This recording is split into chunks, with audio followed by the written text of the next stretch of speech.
what will be the focus of this election campaign for your party and for yourself?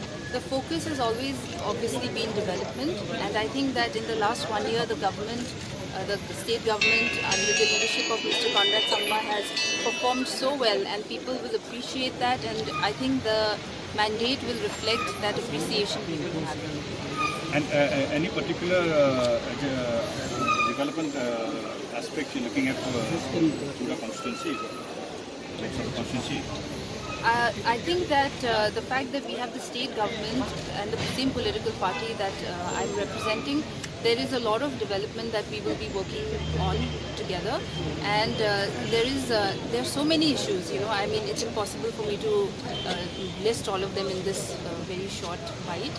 But I would like to say that I am here to serve the people, and I am so grateful for this opportunity that's been given to me, and I really look forward to the coming elections, because I truly believe the mandate will reflect the support that people have for us. And how optimistic are you? I'm very optimistic.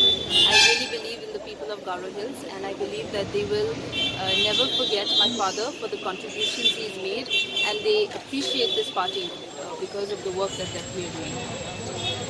All right, thank you.